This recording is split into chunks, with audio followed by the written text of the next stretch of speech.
రోజు రోజుకి గోల్డ్ రేట్లు పెరుగుతున్నాయి. తాకట్లో ఉన్న బంగారానికి వడ్డీలు పెరుగుతున్నాయని టెన్షన్ పడుతున్నారా? కొమ్మూరి గోల్డ్ వచ్చాక ఆ టెన్షనే పోయింది. కొమ్మూరి గోల్డ్. నమస్తే, నేను మీ తేజ. సేవ్ లిటిల్ కృష్ణ పేరుతో నవీన్ రామ్ సింగ్ నిజంగానే ఫ్రాడ్ చేశాడా? మనీ ర్యాపిడో చేస్తున్న మనీ, ఈ ఫ్రాడ్తో అతనికి సంబంధం ఉందా? అలాగే Royal Mech Ramana, Pulsar bike Ramana, Bigg Boss winner Kalyan Padala, Sai spark, వీళ్ళకు కూడా ఈ ఫ్రాడ్లో భాగం ఉందా? వారికందరికీ తెలిసే ఈ ఫ్రాడ్ చేశారా? అసలు లిటిల్ కృష్ణ పేరుతో వీరు నిజంగానే ఫ్రాడ్ చేసి 2 కోట్లు వెనకేసుకున్నారా? నవీన్ రామ్ సింగ్ 50 లక్షల రూపాయలు నిజంగానే దోచుకున్నాడా? అసలు ఏం జరుగుతుంది? గత కొన్ని రోజుల నుంచి సోషల్ మీడియాలో ఇదే టాపిక్ నడుస్తుంది. దీని గురించి క్లియర్గా కొన్ని విషయాలు అయితే మాత్రం నేను చెప్పేందుకు ముందుకు వచ్చాను. సో నవీన్ రామ్ సింగ్ మీ అందరికీ బాగా తెలుసు. ఇతను ఒక ఇన్ఫ్లుయెన్సరే కాదు, సోషల్ సర్వీస్ కూడా ఇతను ఎప్పటి నుంచో కూడా చేస్తున్నాడు. ఇంతకుముందు పునర్విక అనే పాపకి ఇలానే ఒక ఇంజెక్షన్ చేయాలి, ఆ పాపకి ఆపరేషన్కి పెద్ద మొత్తంలో ఖర్చు అవుతుందంటే ఇతను నిజంగా కష్టపడ్డాడు. అంతకుముందు హార్ట్ సర్జరీ కోసం చాలామందికి హెల్ప్ చేశాడు. తన కార్ అమ్మడం, తన స్థలాన్ని అమ్మడం, వచ్చిన డబ్బులతో వాళ్ళకి హెల్ప్ చేయడం, ఇవన్నీ కూడా చూసాం. కానీ చాలామంది అదంతా కూడా ఫేక్. కేవలం ఒక స్క్రిప్ట్ రాసుకుంటారు, తర్వాత దాని అంతా షూట్ చేస్తారు, వారికి ఏదో ఇస్తున్నట్టు నటిస్తారు, కానీ అంతా అయిపోయిన తర్వాత మళ్ళీ వెనక్కి తీసేసుకుంటారు. అదంతా కూడా ఫేక్ అని చాలామంది చెప్తున్నారు. అయితే లిటిల్ కృష్ణ పేరుతో దగ్గరగా ఇంపాక్ట్ గురు అనే ఒక యాప్లో 9 కోట్ల రూపాయలకి ఫండ్ రేసింగ్కి వీళ్ళు క్యాంపెయిన్ చేశారు. సో డబ్బులు వచ్చాయి, కానీ మళ్ళీ దాన్ని 11 కోట్లకి మార్చారండి. మళ్ళీ 15 కోట్లు అని చెప్తున్నారు. సో అలా ఎందుకు మార్చాల్సి వచ్చింది? వారికి కావాల్సింది ఎంత? 9 కోట్ల రూపాయలు. అటు బయట నుంచి క్యాష్ రూపంలో డబ్బులు వస్తున్నాయి, అలాగే వారి ఫోన్పే నెంబర్లు, వారి బ్యాంక్ అకౌంట్ నెంబర్ పెట్టారు వాళ్ళ పేరెంట్స్, వాటి నుంచి కూడా డబ్బులు వస్తున్నాయి. సో అవి సరిపోతాయి, కానీ ఎందుకు రేస్ చేశారు? సో ఇక్కడ ఎప్పుడైతే ఎవరికి చెప్పకుండా అతను అలా రేస్ చేస్తాడో అప్పటి నుంచే అతని పతనం మొదలైంది. Yes, voice of Vizianagaram Lokesh, అతను కూడా ఒక ఇన్ఫ్లుయెన్సర్. సో అతను మొదటిగా అతన్ని అడిగాడు, నువ్వు ఎవరిని అడిగి రేస్ చేస్తావు, ఎందుకు రేస్ చేస్తావు, కారణం ఏంటంటే నీకు చెప్పాల్సిన అవసరం నాకు లేదు, నాకేం చేయాలో నేను తెలుసు అంటూ కూడా వారిద్దరి మధ్య గొడవ జరిగింది. తర్వాత మళ్ళీ అతని గురించి అతను మాట్లాడడం, తర్వాత మళ్ళీ నవీన్ రామ్ సింగ్ గురించి మిగతా ఇన్ఫ్లుయెన్సర్లు అందరూ కూడా అతను మంచిగా చేశాడు, తప్పెక్కడ కూడా చేయలేదు, తప్పు చేస్తే నిరూపించండి అనడం. తర్వాత ఈ ఇష్యూ కాస్త అంటే బయటికి పెద్దదైపోయి నవీన్ ఇంకా దొరికేస్తాడు అనుకున్న టైంలో నవీన్ అనే వ్యక్తి లోకేష్ దగ్గరికి వెళ్ళి అతని కాళ్ళు పట్టుకున్నాడంట. దయచేసి ఈ విషయాన్ని ఇక్కడితో ఆపే, ఇంకా వీడియోస్ ఏం చేయొద్దు, ఈ మ్యాటర్ ఇక్కడితో నేను ఆపేసినట్టు కూడా రిక్వెస్ట్ చేశాడు. కానీ వాళ్ళు ఆగల. మొత్తం స్కామ్ ఏం జరిగింది అనే విషయాన్ని బయటికి తీసుకురావడానికి వారు ప్రయత్నించారు. సో క్రేజీ మనీ లావ్ అనే వ్యక్తి సో ఈ మ్యాటర్లో బలి పసుపు అయిపోయాడు అంటూ కూడా చెప్తున్నారు. ఎక్కడో విశాఖపట్నంలో ర్యాపిడో చేసుకున్న ఆ పర్సన్ విజయనగరం రావడం ఏంటి, ఆమెను ర్యాపిడో మీద దించడం ఏంటి, ఆ బాబుకి ఎస్ఎంఏ సమస్య ఉంది అనేది తెలుసుకోవడం ఏంటి? సో ఇదంతా కూడా స్క్రిప్టెడ్. అసలు ఏం జరుగుతుంది దీని వెనకాల? సో మొత్తం కూడా ఆరా తీసే ప్రయత్నం చేస్తే నవీన్ రామ్ సింగ్ గురించి కొన్ని విషయాలు బయటపడ్డాయి. అలాగే ఒక ఆడియో కూడా బయటకు వచ్చింది, ఒకసారి ఆ ఆడియో వినండి. వెళ్ళిపోయారు. ఇప్పుడు యాక్చువల్గా నాకు ఒక క్వశ్చన్ మార్క్. చెప్పండి. రమణ అన్న, అదే నవీన్ బాగానే చేసావు, హెల్ప్ బాగానే ఉంది, కానీ ఒక ఇలా కాకుండా వేరేలా చేయాల్సిందిరా ఓకే అని అన్నాడు. ఆ పోలే నువ్వు నా తమ్ముళ్ళు అంటాడువి, లైక్ ఈసారి అలా చేయకలే అని అన్నాడు. అంటే ఎలా అన్నా ఎలా చేయకు అంటే నాకు అర్థం కాలేదు, ఏంటి అసలు ఏంటి అన్నా. తను నాకు ఏ క్లారిటీ ఇవ్వలేదు. నాకు మీ నుండి నేను ఒకటి జెన్యున్ గా మీరు చెప్పండి. నేను ఏదైనా మిస్టేక్ చేశానా? ఏం మిస్టేక్ చేశారు? మీరైతే ఏం చేయలేదు కదా. అంటే మనం ప్లాన్ చేసిందే అంతా అయింది. ఇప్పుడు అది కదన్నా అన్నా. చెప్పండి ఏం ప్లాన్ చేశారు వాళ్ళందరూ కలిసి? అసలు ఏం ప్లాన్ చేశారు? వాట్సాప్ కాలే కదా, ఎవరు లేరు కదా పక్కన? లేరు. ఇప్పుడు వాట్సాప్ కాలే కదా, ఇది రికార్డ్ అవ్వట్లేదు కదా, పక్కన ఎవరు లేరు కదా. నవీన్ రామ్ సింగ్ ఎందుకు ఆ పేరెంట్తో ఆ రకంగా మాట్లాడాడు? నేను అడిగేది ఏంటంటే, మనకి డే 1 మనం మీ బావగారు కలిసామా? అవును. ఆ మ్యాటర్ తెలుసా వాళ్ళకి? ఎవరికి? రమణ వాళ్ళకా? రమణ వాళ్ళకి ఏం చెప్పలే బ్రో. అది చెప్తున్నా కెరీర్ ఎగిలిపోతుంది బ్రో. ఏంటి ఆ విషయం? కెరీర్ ఎగిరిపోయే విషయం ఏంటి అసలు? ఎందుకు ఆ రకంగా ఆ పేరెంట్ని ఇతను బ్రతిమలాడుతున్నాడు? ఆ విషయం చెప్తే నా కెరియర్ ఎగిరిపోతుంది, నా కెరియర్ నాశనం అయిపోతుంది, ఎందుకు భయపడుతున్నాడు నవీన్ రామ్ సింగ్ ఎటువంటి తప్పు చేయకపోతే? నిజంగా చెప్పలేదు కదా? లేదు, చెప్పలేదు. ప్రామిస్ చూడండి, ప్రామిస్ చేసి చెప్పు బ్రదర్. నిజంగా మనం మాట్లాడుకున్న ఆ సీక్రెట్ వారికైతే నువ్వు చెప్పలేదు కదా అంటూ కూడా మాట్లాడాడు. లేదులేండి. అంటే మరి ఎందుకు అలాగన్నాడు ఆ మాట? నాకు అర్థం కాలేదు. మరి అదే ఆ 11.5 గురించే మాట్లాడుతున్నారు వాళ్ళు. ఆ 11.5 కాదు అన్న, నాకు అది కాదు. ఇంకోటి పెయిడ్ కూడా చెప్పలేదు కదా నువ్వు? పెయిడ్ లేదు, చెప్పలేదు. పెయిడ్ దేనికి చేశారు, ఎందుకు చేశారు?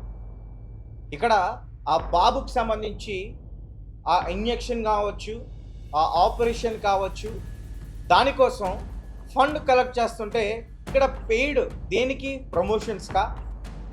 లేదంటే కొంతమంది వ్యక్తులు ప్రమోషన్ చేశారు, అది నిజంగా పెయిడ్ ప్రమోషనా? ఇన్ఫ్లుయెన్సర్స్ కొంతమంది వారి పేర్లు కూడా చెప్తా, వారికి డబ్బులు ఇచ్చారనేది కూడా చెప్తున్నారు, అది పెయిడ్ ప్రమోషనా? ఈ విషయం కాస్త ఎవరికి చెప్పలేదు కదని నవీన్ రామ్ సింగ్ ఎందుకు అడిగాడు? ఒకవేళ పెయిడ్ ప్రమోషన్ చేస్తే ఎవరెవరు ఎంత తీసుకున్నారు? అది చెప్పు, నా జీవితం క్లోజ్ అయిపోయినట్టే తెలుసా. ఎందుకంటే అసలు అంతా దేనికే పిచ్చెక్కించేస్తారు. ఇంకా అది కానీ ఈ మన ముందు మీ బావగారితో మనం మాట్లాడింది కానీ ఆ రెండు ఎట్టి పరిస్థితుల్లో ఎన్ని సిచ్యువేషన్లు వచ్చినా మీకోసం ఎంత చేశాను అది మాత్రం నా కోసం చేయను చాలు. ఎందుకంటే మొత్తం అందరితో గొడవ అయిపోతుంది. అంటే ఇప్పుడు మీ వాయిస్ రికార్డ్ బయటికి రాకూడదని చెప్పి గొడవకు దిగాను వాళ్ళతో, వాళ్ళు నన్ను తగులుకున్నారు. ఇప్పుడు మళ్ళీ అది అంతా రివర్స్ అయిపోతుంది. ఇప్పుడు వీళ్ళిద్దరు నన్ను ఎందుకు తిడుతున్నారు? మరి ఆ పాయింట్ నాకు చెప్తారా కొద్దిగా? నాకు అది తెలియాలి కదా. లేదు, ఆ 11.5 గురించి అడుగుతున్నారు మాటికి. మీకు ఎందుకు చెప్పారు? మాకందరికి కన్సల్ట్ చేసేయచ్చు కదా 11.5, మాకందరికి చెప్పకుండా ఎందుకు చేసేసారు అవన్నీ అడుగుతున్నారు. ఇప్పుడు మీ దగ్గర క్యాష్ ఉంది, క్యాష్ లో నేను ఏమైనా అడుగుతున్నా, నవీన్ ఏమైనా అడుగుతున్నాడు అని అడిగాడా? నవీన్ ఏమైనా క్యాష్ తీసుకున్నారని అడిగారు, లేదని చెప్పాను. ఇప్పుడు ఇది ఒకటి అడిగారు, ఇంపాక్ట్ గురువులకి ఎలాగేసారు అని అడిగారు. ఇంపాక్ట్ గురువులకి ఎలాగేసారు అంటే మనం మాట్లాడుకున్నాం కదా, మనీను మీరు వేసారు అని చెప్పాను. సిఎండి మెషిన్స్ లేకపోతే వాళ్ళ తరపు నుంచి చేయించడం అలాంటివి చేశారు అన్నాను. ఇది ఆడియో, ఇంకా చాలా ఉంది, ఇది చాలు. సో నవీన్ ఏ తప్పు చేయకపోతే ఆ విషయం చెప్పొద్దు, పెయిడ్ విషయం చెప్పొద్దు. ఒకవేళ చెప్పితే కెరియర్ నాశనం అయిపోతుంది, నా కెరియర్ ఇక్కడితో ఖతం అయిపోతుంది అని ఎందుకు భయపడ్డాడు? ఖచ్చితంగా ఎవరు భయపడతారు? తప్పు చేసిన వాళ్ళు మాత్రమే భయపడతారు. అలాగే దీనికి సంబంధించి అతను ఒక వీడియో కూడా రిలీజ్ చేస్తాడు, ఒకసారి ఆ వీడియో కూడా మనం చూద్దాం. కేసు పెట్టండి అని కాకుండా కొత్తగా ఇంకొన్ని మాట్లాడుకుందాం. పేరెంట్ ఇంపాక్ట్ కోసం నెక్స్ట్ పర్సనల్ గా వచ్చిన క్యాష్ కోసం, ఫోన్ పేలో వచ్చిన అమౌంట్ కోసం క్లారిటీగా ఒక వీడియో చేశారు. ఆ వీడియో ప్లే చేస్తారు, మీరే చూడండి. ఈ పేరు కృష్ణ పాదని నేను ఈరోజు మా ఫండ్ గురించి క్లారిటీ చెప్తామని అయితే ఈ వీడియో చేస్తున్నాను. సో మాకు ఫండ్స్ త్రీ సోర్సెస్ గా వచ్చాయి. First the impact Guru, second the liquid cash, third the మేము ఇచ్చిన phone pay numbers and account numbers. So impact Guru amount clear గా విజిబుల్ గా ఉంటుంది, రోజుకి ఎంత వస్తుంది, డొనేషన్స్ ఏమైనా చేశారో అవన్నీ డీటెయిల్స్ అందులో ఉంటాయి. సో నిన్ననే వాళ్ళు పేజ్ కూడా అప్డేట్ చేశారు. కృష్ణకి ఏవే అవసరం అవుతాయో వాళ్ళు డీటెయిల్ గా మెన్షన్ చేశారు. దాంతో పాటు మిగిలిన అమౌంట్ వేరే వాళ్ళకి మా కన్సెంట్ తో డొనేట్ చేయొచ్చు అని క్లియర్ గా మెన్షన్ చేశారు. సో అందులో ఫ్రాడ్ జరిగే ఛాన్స్ అయితే లేదండి. సో ఇంపాక్ట్ గురువులోని రిపోర్ట్ చేయడం అదంతా మీరు కొంచెం ఆపేయండి ప్లీజ్. ఫండింగ్ అయితే అందులో క్లోజ్. సో ఇష్యూ జరగడం వల్ల ఇంపాక్ట్ గురువులో కొంతమంది ఏదో స్కామ్ జరుగుతుందని రిపోర్ట్ చేస్తున్నారు. సో దానివల్ల ఫండింగ్ తగ్గిపోతుంది, ఆగుతుంది. దాని గురించి ఆ ఫాదర్ అయితే ఈ వీడియోలో మాట్లాడడం అయితే జరిగింది. ఇక్కడ నవీన్ ఈ వీడియో కింద ఒక కామెంట్ పెట్టాడు, ఒకసారి అది చూద్దాం.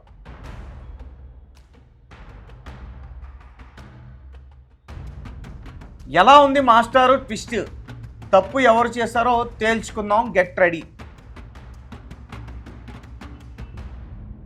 నవీన్ రామ్ సింగ్ అనే వ్యక్తి తప్పు చేయకపోతే ఆ ఆడియోలో ఎందుకు భయపడుతున్నాడు, ఆ విషయం చెప్తే నా కెరియర్ నాశనమైపోతుంది అని ఎందుకు భయపడ్డాడు?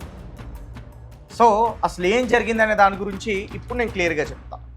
సో లిటిల్ కృష్ణ గురించి ఫస్ట్ ఇనిషియేటివ్ తీసుకుంది వేరే వాళ్ళు కష్టపడుతున్నారు. మొత్తం మీద ఈ విషయం కాస్త నవీన్ రామ్ సింగ్ దగ్గరికి వెళ్ళింది. సో ఎలా అయినా సరే హెల్ప్ చేయాలని చెప్పేసి అందరూ కూడా అనుకున్నారు. ఇక్కడే నవీన్ రామ్ సింగ్ తన బుర్రను ఉపయోగించి అంటే హెల్ప్ చేశాడు, సోషల్ సర్వీస్ చేశాడు. స్క్రిప్ట్ రాయటం, స్క్రిప్ట్ పరంగా వెళ్ళడం, ఇన్ఫ్లుయెన్సర్స్తో ప్రమోషన్ చేయించడం, దీనికి సంబంధించి ఆ పేరెంట్స్ దగ్గర డబ్బులు డిమాండ్ చేయటం. ఒక 30 లక్షలను ఒకరు అంటున్నారు, 50 లక్షలను ఇంకొకరు అంటున్నారు, ఇంకొకరు 70 లక్షలు అంటున్నారు. సో వాస్తవాలన్నీ కూడా పోలీసులు ఇన్వెస్టిగేషన్ చేస్తే తెలుస్తాయి. ఇప్పటివరకు అయితే కేసు అయితే నమోదు కాలేదు అతని పైన. రీసెంట్గా ఒక అడ్వకేట్ ఎన్జిఓ కూడా రన్ చేస్తున్నారు. ఆయన కానిస్టేబుల్ క్రైమ్ డిపార్ట్మెంట్లో ఉంటారంట. ఆయన పేరు లోకేష్ అనుకుంటా. సో ఆయన కేసు పెడుతున్నారు త్వరలో. సో ఆ ఇన్వెస్టిగేషన్లో ఆ మిగతా విషయాలన్నీ కూడా తెలుస్తాయి. ఇక ఇన్ఫ్లుయెన్సర్స్ ఎవరైతే ఉన్నారో Royal Mech Ramana, Pulsar song Ramana, Sai Spark, Kalyan Padala, ఇక Crazy Money Vlogs, Rapido boy. So వీళ్ళందరూ కూడా వన్ టైం పెయిడ్ సబ్స్క్రిప్షన్. వీళ్ళందరూ ఒక రకంగా చెప్పాలంటే వీరు స్వతహాగా ఇన్స్టాగ్రామ్లో వీడియో చేయలా, డబ్బులు తీసుకుని వీడియోలు చేస్తారు ఒక యాడ్స్ రూపంలో. సో అలాగాను నలుగురికి 12 లక్షల రూపాయలు ఇచ్చారు. తర్వాత ఇంకొక 2 ఇన్ఫ్లుయెన్సర్స్కి, ఒక ఫిమేల్స్ కూడా ఉన్నారని చెప్తున్నారు, వారికి 3 లక్షల రూపాయలు ఇచ్చారంటూ కూడా చెప్తున్నారు. టోటల్ 15 లక్షల రూపాయలు. సో ఈ 15 లక్షల రూపాయలు ఎవరివి? పేరెంట్స్ అయితే కాదు, వారి స్తోమత అంత లేదు. ఫండ్ ద్వారా రేజ్ అయినవే కదా, ఫండ్ రూపంలో కలెక్ట్ చేసి ముందుకు వచ్చాయి కదా, వారు కూడా కష్టపడి సంపాదించిన డబ్బే కదా. ఒక బాబు ప్రాణాపాయ స్థితి నుంచి బ్రతకాలి అని చెప్పి వారు సంపాదించుకున్న దాంట్లో, వారి కష్టాజీతం దాంట్లో నుంచి ₹1 ఇచ్చారు కదా. దాన్ని ఎలా యూజ్ చేస్తారంటూ కూడా వాళ్ళు అడిగే ప్రశ్న ఇప్పుడు ఇదంతా కూడా బయటపడింది. సో ఫస్ట్ దీని గురించి రేస్ చేసింది అయితే మాత్రం వాయిస్ ఆఫ్ విజయనగరం అనే ఇన్స్టాగ్రామ్ పేజ్ ఉన్న లోకేష్ అనే వ్యక్తి. తర్వాత గొడవలు జరిగాయి. దాని తర్వాత కాళ్ళు పట్టుకుని సారీ చెప్పాడు నవీన్ రామ్ సింగ్. వాళ్ళు ఈరోజు ఒక మీడియాతో అదే చెప్పారు. అలాగే ఇంతకుముందు అతను కార్ అమ్మటం, బైక్ అమ్మటం, తర్వాత చైన్ అమ్మటం, ఈ ఇష్యూకి సంబంధించి అవన్నీ కూడా ఫేక్ అంట. బైక్ అయితే మణి అనే వ్యక్తి వైజాగ్లో టీవీఎస్ బైక్ మోడల్ బైక్ మీద అతను ర్యాపిడో చేస్తాడు. అతన్ని విజయనగరం తీసుకొచ్చి అక్కడ పల్సర్ బైక్ కొనిపించి ఆ బైక్ని అమ్మేటట్టుగా స్క్రిప్ట్ రాశాడు, చేయించడం చెప్పేసి ఇప్పుడు అతని పైన ఆరోపణలు అయితే ఉన్నాయి. సో ఇక్కడ చాలామంది అడుగుతున్నారు, ఎక్కడో విజయనగరం, ఎక్కడో విశాఖపట్నంలో చేసుకునే ర్యాపిడో మణి అనే వ్యక్తి విజయనగరం ఎందుకు వచ్చాడు? రావడమే కాదు, ఎందుకు ఆ తల్లి అతని బైక్ ఎక్కింది ఆ బిడ్డతో? తర్వాత ఏం జరిగింది, ఇంత చిన్న లాజిక్ ఎలా మిస్ అవుతారని చెప్పి చాలామంది అడుగుతున్నారు. సో నవీన్ రామ్ సింగ్ అకౌంట్స్ అయితే కంపల్సరీగా చూడాలి అని చెప్పి, సీజ్ చేయాలి అని చెప్పి ఎంక్వైరీ తర్వాత అతనికి ఏమైనా బినామీ అకౌంట్స్ ఉన్నాయేమో అవి కూడా కంపల్సరీగా చూడాలి, చెక్ చేయాలి, ఇన్వెస్టిగేషన్లో ఖచ్చితంగా వాటి గురించి బయటకు తీసుకురావాలని చెప్పేసి మీరు మాట్లాడుతున్నారు. సో దీనివల్ల చాలా ఇబ్బంది వచ్చే అవకాశం ఉందని కొంతమంది చెప్తున్నారు. అదేంటంటే సో ఇంపాక్ట్ గురు అనేది చాలామందికి యూజ్ అవుతుంది, కొన్ని సంస్థలు కూడా ఇందులో ఉన్నాయి. అంటే ఎవరికైనా ఏదైనా అనారోగ్యానికి గురయ్యి వారు పేదవారు అయ్యింది, ఈ ఫండ్ క్యాంపెయిన్ ఇందులో రేస్ చేస్తే కొన్ని కోట్ల రూపాయలు వస్తాయి, వారికి ఎంత కావాలో అంతవరకు కూడా డబ్బులు వస్తాయి. ఏదైనా యాక్సిడెంట్లుగా ఎవరికైనా ఏదైనా అయినా వారు పేదవారు అయితే క్రౌడ్ ఫండింగ్, సో దీని ద్వారా డబ్బులు వస్తే వారికి ఆపరేషన్ చేపిస్తారు, లేదంటే ఇంజెక్షన్ కొంటారు, దానివల్ల యూజ్ అయితే ఉంది. కానీ అలా వచ్చిన డబ్బులతో మిస్యూజ్ జరుగుతుంది అనేది వీళ్ళ ఆరోపణ. ఇంకొకటి SMA అంటే స్పైనల్ మస్క్యులర్ అట్రోఫీ, అంటే ఇది ఒక జెనెటిక్ డిసీజ్ ఆ బాబుకి వచ్చింది, ఇంతకుముందు చాలామందికి కూడా వచ్చింది. సో వీళ్ళందరినీ కూడా టార్గెట్ పెట్టుకున్నాడు నవీన్ అనేది కూడా వారు చెప్తున్నారు. అతనైతే మంచి చేశాడు, దాంతోపాటు ఫ్రాడ్ చేశాడని చెప్పేసి కూడా వాళ్ళు మాట్లాడుతున్నారు. అతను ఏం చేస్తున్నాడు, అతను ఏం జాబ్ చేస్తున్నాడు, అతనికి ఉన్న బిజినెస్లు ఏంటి, బిజినెస్లు లేవు, ఏ జాబు చేయడు శాలరీ రావడానికి.